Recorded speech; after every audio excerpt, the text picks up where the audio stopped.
student, today we are discussing about the topic D'Alembert principle. Okay, the D'Alembert firstly definition. D'Alembert principle की what is the D'Alembert principle? Explain the D'Alembert principle. Okay, so the rate of change of linear momentum. The rate of change of linear momentum with respect to time is equal to the force. Okay, जो definition है वो क्या हो जाएगी? The rate of change of linear momentum with respect to time is equal to the force.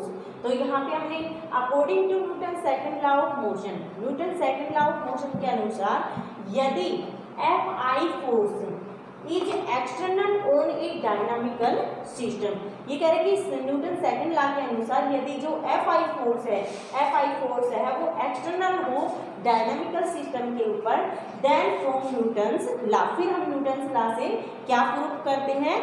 D'Alembert principal को. तो हमने यहाँ पे गाइस, यहाँ पे हमने न्यूटन सेकंड, ये फर्स्टली डेफिनेशन प्रूफ की. डेफिनेशन क्या है हमारी कि F is equal to D P I upon में डी टी. ओके, इसका मतलब क्या है कि जो एफ आई है, एफ आई क्या है? एफ आई आपके पास एक्सटर्नल फोर्स है. एक्सटर्नल फोर्स डायनामिकल ब्रिम के ऊपर लगाया गया एफ आई, ये क्या है हमारे पास? एक्सटर्नल फोर्स है. डी पी आई अपॉन में डी टी. डी पी क्या है? मोमेंटम है. और ये किसके मोमेंटम है? मोमेंटम ऑफ फोर्स है वो किसके? With respect to time. Time के हिसाब से हम इसको क्या कर रहे हैं? चेंज कर रहे हैं विद रिस्पेक्ट टू टाइम. तो अब हम इसको गाइस, इसको शॉर्ट फॉर्म में हम राइट कर सकते हैं P I vector dot. Okay, आपको पता है एफ क्या है? एफ फोर्स है और फोर्स कैसी क्वांटिटी होती है? वेक्टर क्वांटिटी होती है, इसलिए इसकी वेक्टर फॉर्म. और यहाँ पे भी जो मोमेंटम होता है वो भी वेक्टर क्वांटिटी होती है, इसलिए पी को भी क्या किया गया है? वेक्टर फॉर्म में प्रूफ किया गया है. इसलिए गाइस इसको हम डिफरेंशिएशन हमने किसका? मोमेंटम का, फोर्स ऑफ मोमेंटम का हमने डिफरेंशिएट कर दिया विद रिस्पेक्ट टू टाइम. क्योंकि जो difference with respect to time की आपको पता है कि जो रेट होता है, रेट जब हम मोमेंटम का, जो लीनियर मोमेंटम का जो रेट होता है with respect to time, time के रिस्पेक्ट से, तो वो किसके इक्वल होता है? फोर्स के इक्वल होता है. ओके, तो यहाँ पे हमने डेफिनेशन प्रूव कर दी. उसके बाद इसकी जो हमने शॉर्ट फॉर्म राइट कर दी, इसको डी पी अपॉन में डी टी को हमने क्या कर दिया? इसकी डॉट लगा दी, P I vector of dot. After that F I is equal to P I equal to 0. Here F I आपको पता है फोर्स है. कौन सा फोर्स है? एक्सटर्नल फोर्स है. पी आई क्या है? लीनियर मोमेंटम है और इज इक्वल टू 0. इसका मतलब क्या है कि जो किसी सिस्टम के ऊपर जो फोर्स लगता है और जो मोमेंटम, फोर्स ऑफ मोमेंटम है, दोनों क्या होते हैं? वो 0 के इक्वल होते हैं. किस अवस्था के अंदर? इक्विलिब्रियम के अंदर.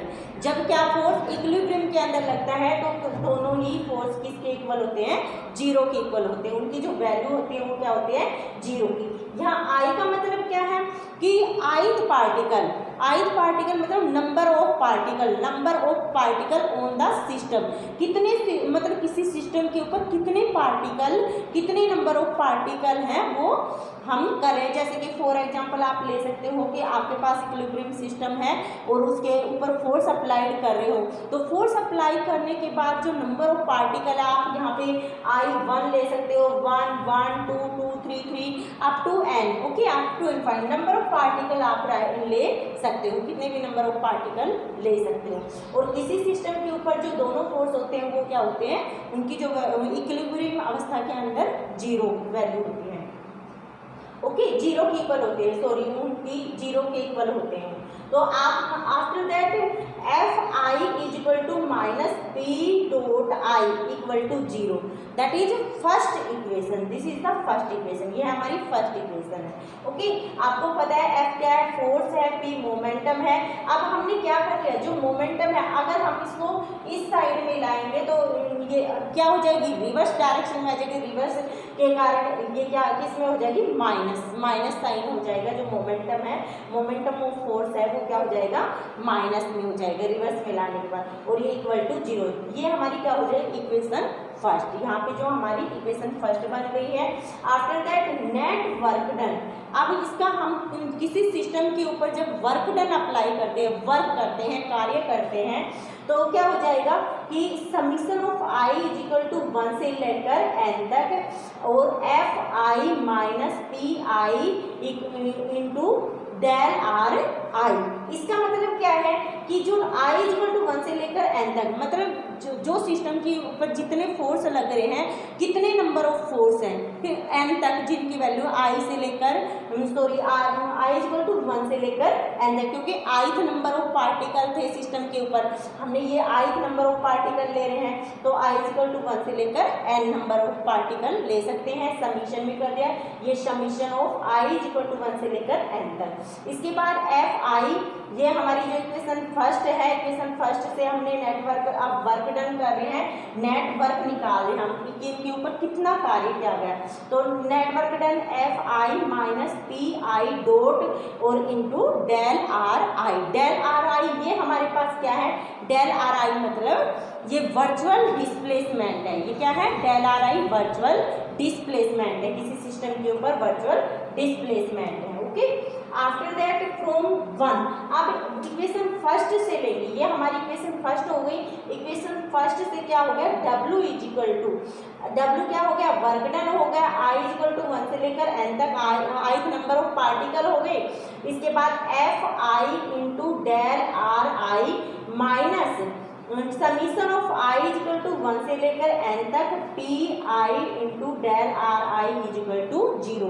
गाइज अब हम क्या करते हैं कि जो नेट वर्क डन है उनकी जो वैल्यू है, जो वर्चुअल जो डिस्प्लेसमेंट है, डिस्प्लेसमेंट लगा हुआ है, तो हम उसको क्या करते हैं, डिफरेंट पार्टों में क्या कर देते हैं, सेपरेट कर देते हैं, अलग अलग कर देते हैं। हम इनको अलग अलग कर दिया, हमने दो पार्टों में डिवाइड कर दिया। एक क्या हो गया, एक्सटर्नल फोर्स में, और एक मोमेंटम ऑफ फोर्स। और डेल आर आई क्या है, हमारे पास मोमेंट है, तो दोनों में ही लगा है डिस्प्लेसमेंट, वर्चुअल डिस्प्लेसमेंट दोनों में ही लगा है, तो दोनों में जो वर्चुअल डिस्प्लेसमेंट है इनको हमने अलग अलग पार्टों में यहाँ पे इस इक्वेशन से डिवाइड अलग कर दिया है, और इक्वल टू 0। और जो नंबर ऑफ सिस्टम के 0 क्यों लगा है, क्योंकि आपको पता ही है फोर्स है किसी सिस्टम पे लगा है तो वो किसके इक्वल है, 0 के इक्वल है।